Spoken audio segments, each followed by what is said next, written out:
For more on Kim Jong-il's succession in North Korea and what that may mean to the region of the world, we turn to John Park, a senior research associate with the United States Institute of Peace in Washington, D.C. Thanks very much for being with us. My pleasure. What's the significance now of the reports that there is a successor, his youngest son, and it comes amidst this time of a nuclear test and threats with missiles? Is there a connection between these?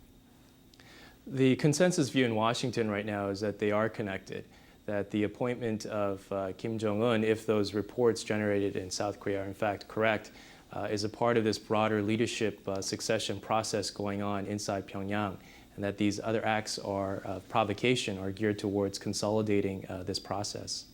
Now, we've heard a bit about Kim Jong-un, that he had quite a bit of exposure to Western culture.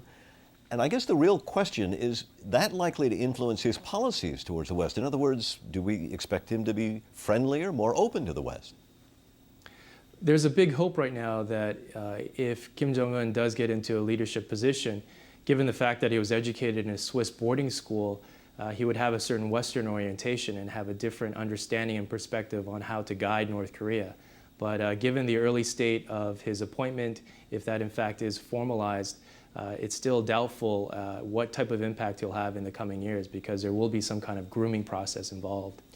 And it goes beyond just being educated in the West. He speaks a number of languages and apparently was at least friendly with some Americans?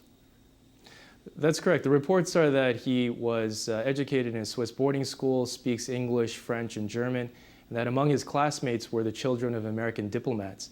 And so that type of contact is believed to inform his view of the world. And are we to believe that if Kim Jong-il died, say, tonight, that this son would be the one that would take power immediately? According to the recent reports, the idea is that he would be officially appointed as a successor, but there would be this grooming process. Kim Jong-il, in fact, himself went under this grooming process when he was officially appointed the successor in the early 1980s. And it was only after the death of his father that he emerged as a leader. But Kim Jong-un would probably be the figurehead, while his uncle, Chang Song-taek, would be the person running North Korea day to day. And how do we expect North Korea's neighbors to react to this choice of succession? There's a view that Kim Jong-un would be some kind of figurehead given his age. He's only 26 years old. This grooming process is believed to take a while. So the focus is on more his uncle, acting as a regent, running the country day to day, what type of relationship his uncle would have with the generals, and what type of direction North Korea would be guided in as a result. John Park, thank you very much. My pleasure.